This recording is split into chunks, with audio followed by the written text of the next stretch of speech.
1939년부터 45년까지 계속된 제2차 세계대전은 연합국의 승리로 끝났습니다. 패전국 일본은 국가 존립이 위태로울 만큼 큰 타격을 입었습니다. 그러나 통신이 두절된 외딴 섬에 고립되어 있던 일부 일본 군인들은 패전 사실을 모르거나 믿지 못한 채 저항을 이어갔습니다.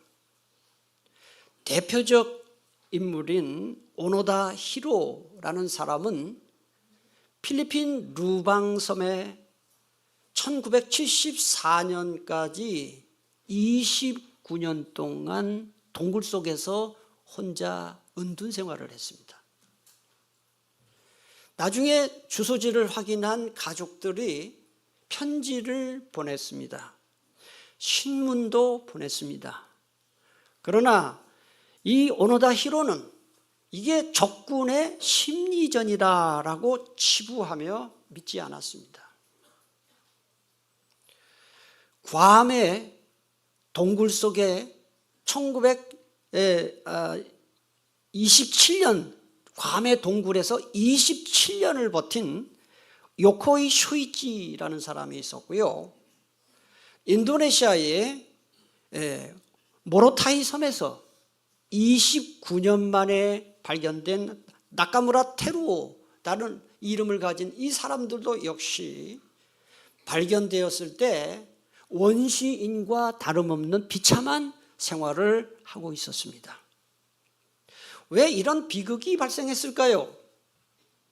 그것은 항복을 수치로 여기는 일본 고유의 군사문화, 사무라이 정신이 그 첫째 원인이었을 겁니다. 그 다음에 또 다른 원인은 정글이나 오지에서 오래 혼자 살다 보니까 그 일본이 망했고 2차 세계대전이 종전됐다는 사실을 몰랐고, 또 하나는 알았더라도 그걸 믿지 않았던 데 그 원인이 있습니다. 종전 소식을 들었을 때 이거는 적군의 이 속임수다라고 여겼고요. 그 다음에 비행기 소리를 계속 들으면서 전쟁이 계속되고 있다고 생각을 했고, 자기가 숨어있던 그 마을의 주민들은 적군의 조력자라고 오해를 한 것입니다. 전쟁은 끝났는데 이 사람들은 안 끝난 것입니다. 여기서 우리가 중요한 사실을 깨닫습니다.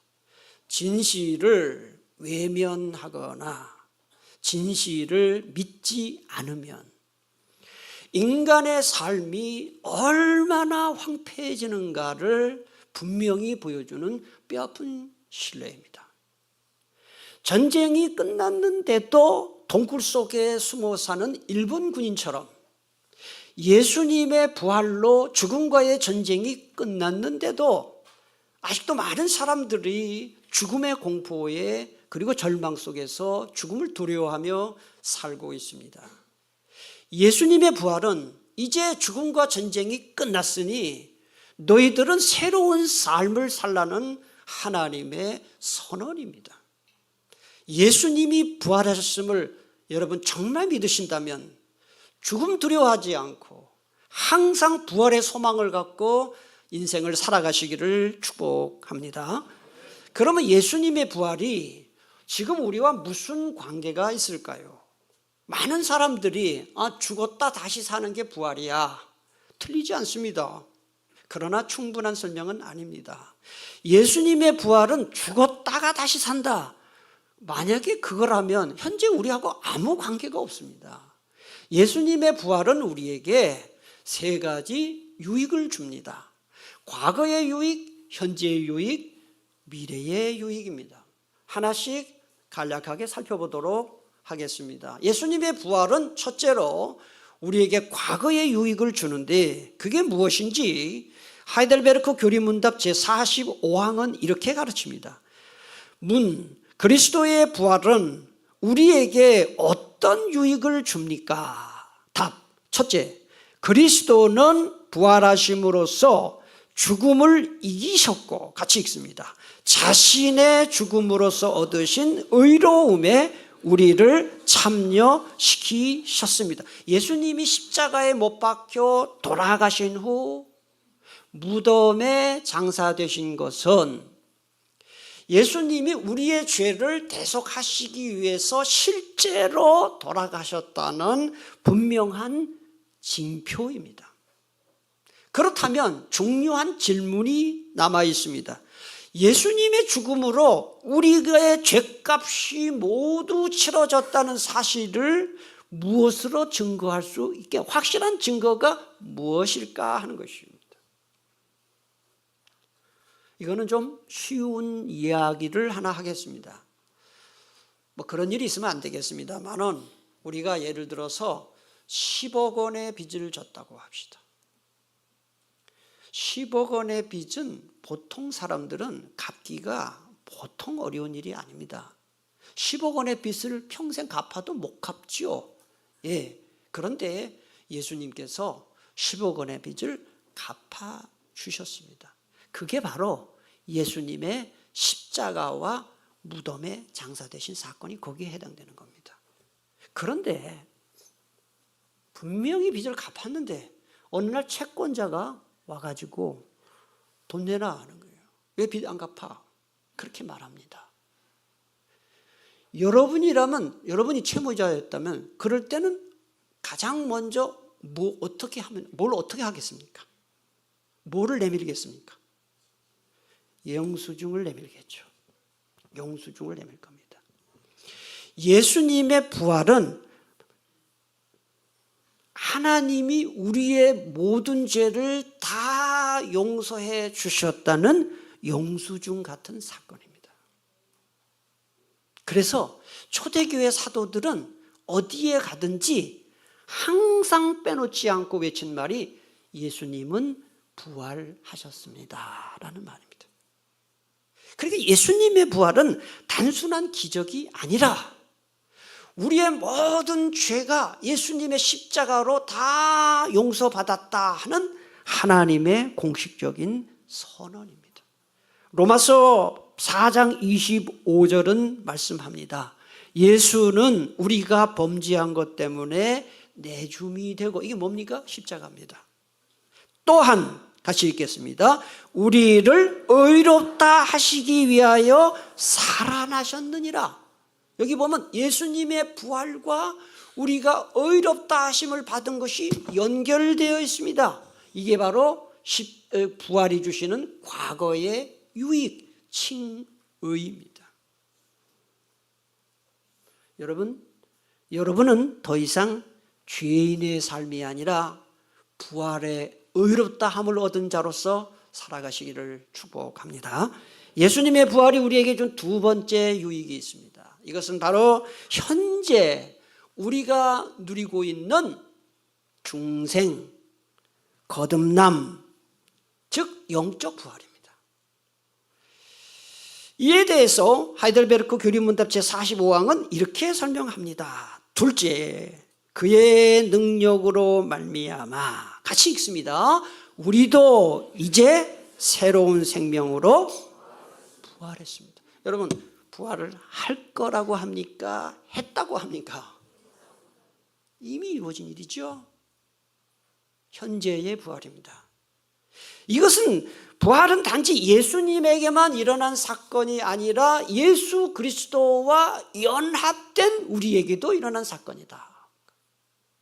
우리가 구원받은 것, 새 생명 얻은 것은 우리가 막 노력하고 결단하고 그래서 된 것이 아니라 우리가 예수 그리스도와 연합된 자이기 때문에 우리에게 구원이 있다. 그것을 선언한 것이 바로 부활이에요. 로마서 6장 4절을 우리가 읽었습니다만 다시 한번 화면을 봅니다. 우리가 그의 죽으심과 합하여 세례를 받음으로 그와 함께 장사되었나니 이는 아버지의 영광으로 말미암아 그리스도를 죽은 자 가운데서 살리심과 같이, 예수 그리스도의 부활과 같이 이 말입니다.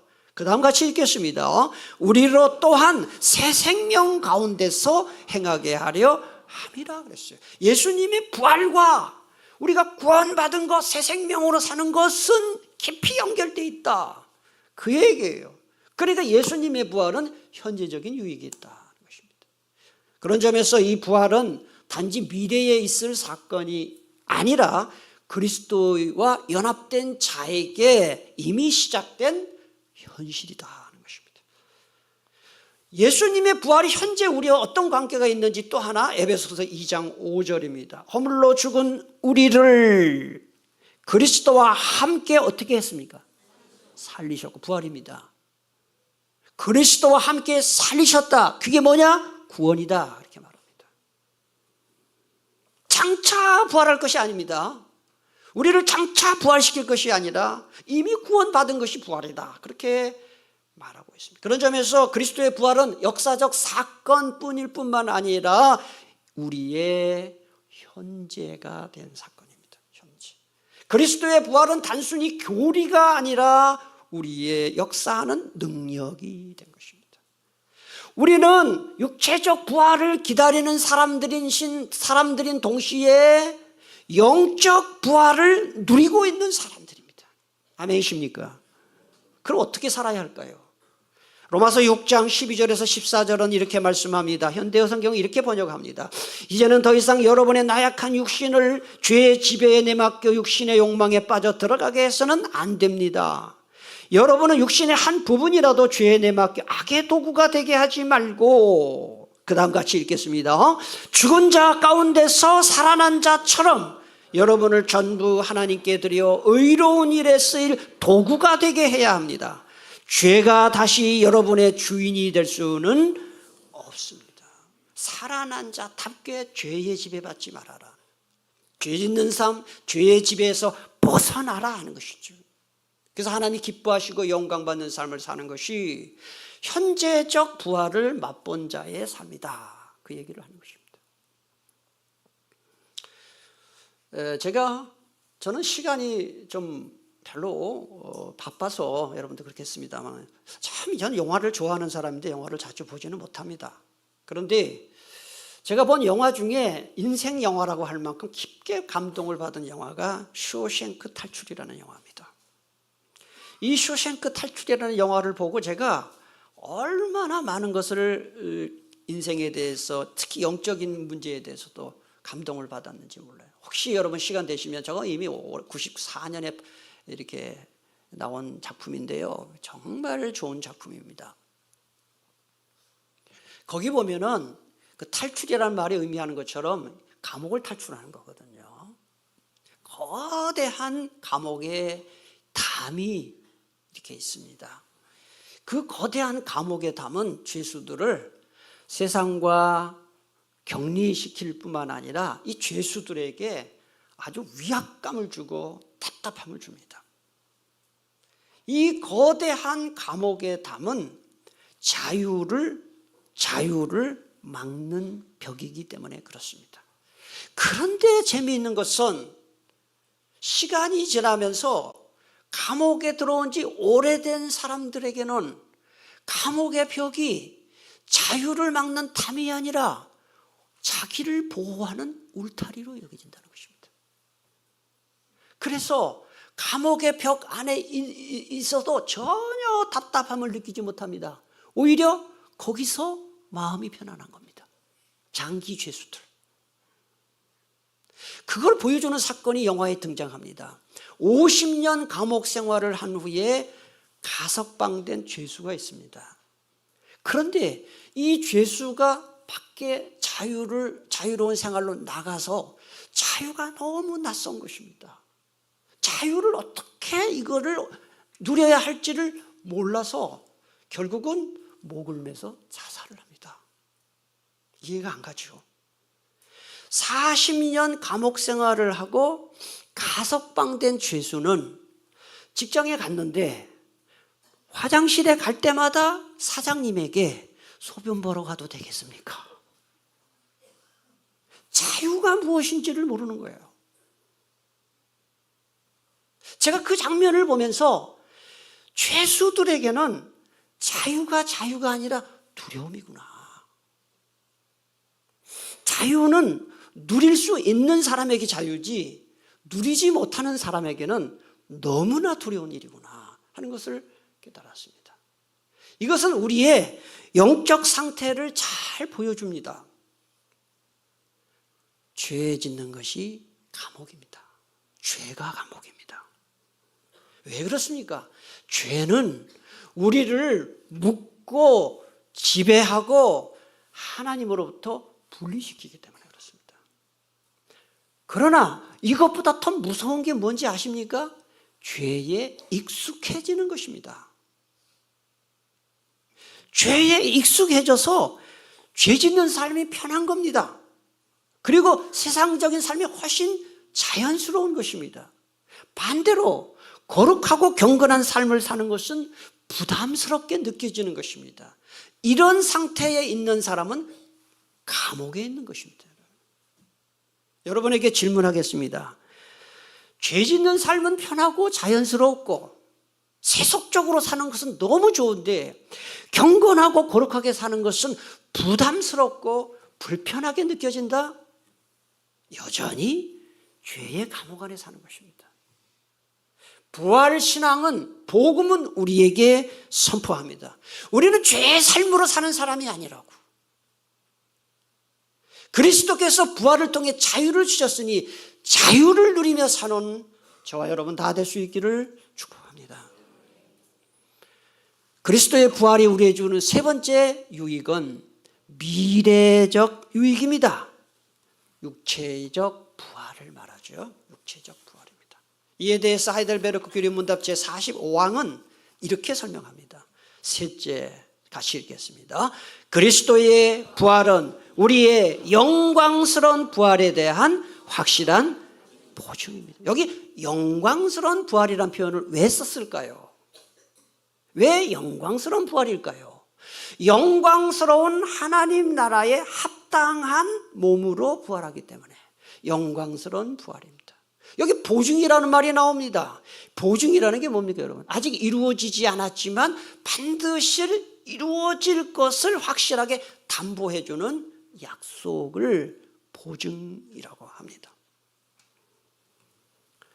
여러분, 자동차 구입할 때 돈이 많은 분들은 현찰로 구입을 하지만은 대부분의 사람들이 어떻게 구입합니까? 할부로 구입을 합니다. 제가 여러분에게 여쭙겠습니다. 할부로 자동차를 구입하면 할부금을 다 낸 다음에 차 내가 가져옵니까? 첫 할부금 내고 가져옵니까? 그렇죠.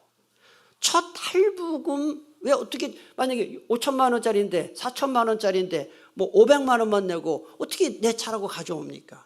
첫 할부금을 내면 나머지를 다 낸 것으로 간주하고 사용하도록 하는 것이죠. 예수님의 부활이 바로 첫 할부금을 낸 겁니다.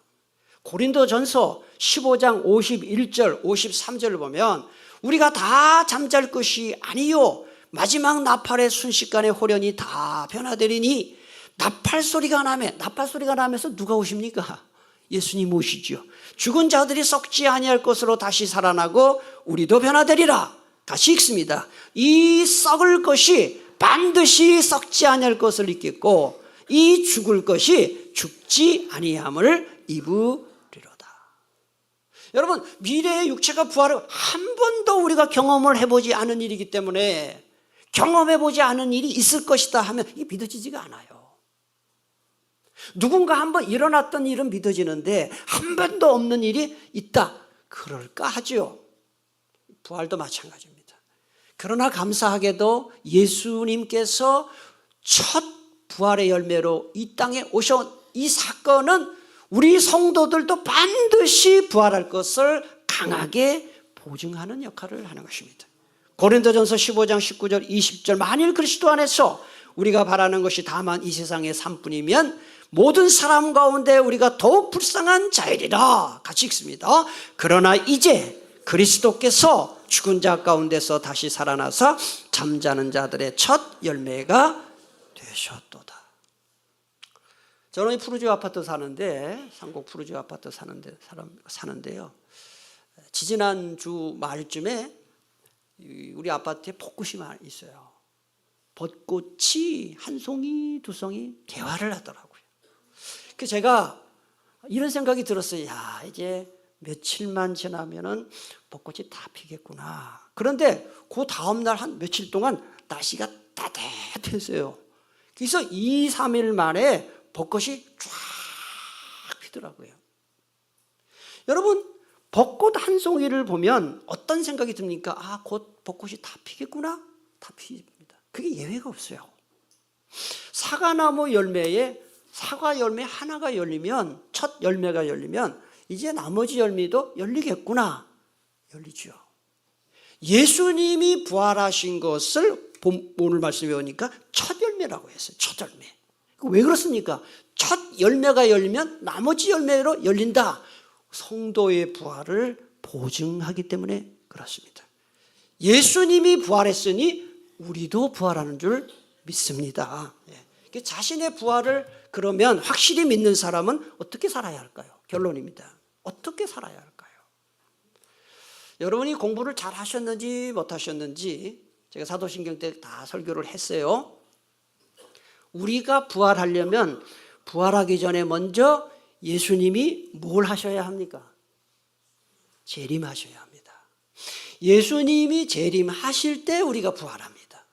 그리고 예수님이 부활하시면 온 인류가 종말이 옵니다. 그러면 우리가 부활한다고 하는데 그럼 우리가 이제 온 세상이 종말이 오니까 우리가 이 치안부 종말론자들처럼 일상의 삶을 다 포기하고 그냥 교회만 와서 예배만 드리고 이게 옳냐 하는 것이죠. 제가 총각 때, 청년 때, 제 청년 때는 기도원이 굉장히 활성화되어 있었어요. 그래서 조금만 문제 생기면은 기도원에 가서 기도했어요. 그 니꾸사 꿈 해가지고 가서 한 이틀, 3일 정도 그냥 기도하다 오는 게 일상이었어요. 근데 한 번은 기도원에 갔는데 그 기도원에 가서 제가 이해되지 않는 모습을 보았어요. 기도원에 가보니까 장기 투숙하시는 분들이 계시더라고요. 기도원에. 기도원은 밥도 싸고요. 맛도 있고요. 그 다음에 그냥 그전에는 그냥 그 대예배당이라 그래가지고 본당에서 그냥 막 같이 어울려서 잤어요. 요새 그렇게 안 하지만은. 그렇게 거기서 2달이고 3달이고 하면서. 그래서 저는 2박 3일로 기도원에 가서 어떤 문제를 놓고 기도하려고. 그래서 제가 이해가 되지 않는 게 아니 저분은 어떻게 직업도 없이 기도원에 와서 저렇게 저러나. 물어봤어요. 세상에 가서 골치 아프고 세상에 나가 사는 거 직장생활도 골치 아프고 여기 오니까 너무 좋아요. 말씀에 강사 목사님 말씀에 은혜도 받고 밥도 싸고 나는 저 세상에 저렇게 사는 사람들 보면 불쌍해요. 그러는 거예요 저한테. 그래서 제가 당신이 불쌍한 사람입니다. 그러려고 했어요. 그게 제정신입니까 여러분? 기도원에 와서 직장 안 다니고 가정 다 팽개치고 기도원에 와서 은혜만 받는다. 그게 주님이 원하시는 삶이냐 하는 것입니다. 예수 잘 믿는다고 해서 그냥 교회만 와가지고 전도만 하고 교회 봉사만 하고 가정 안 돌보고 직장 안 나가고 그게 정상이 아니에요. 부활신앙을 오해하면 안 되는 것입니다. 기독교의 부활신앙은 현세를 부정하는 것이 아니고 오히려 오늘이라는 시간을 영원의 관점으로 재해석하는 게 부활사건이에요. 우리가 오늘 성실하게 살아야 되는 이유는 심판이 두려워서가 아니라 부활하신 예수 그리스도께서 오늘도 나와 함께 하시기 때문에 그런 거예요. 오늘 지금 나에게 주어진 일상을 충실하게 사는 것이야말로 가장 뜨거운 부활신앙 고백입니다. 그래서 부활장 고린도전서 15장 마지막 절을 보면 이렇게 말씀합니다. 고린도전서 15장 58절 다 같이 함께 읽겠습니다. 그러므로 내 사랑하는 형제들아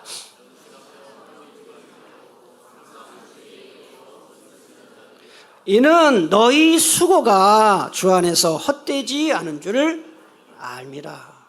그래서 결론을 맺습니다. 세 가지 여러분에게 말씀드립니다. 첫째, 오늘 주어진 삶에 충실하십시오. 이게 부활신앙입니다.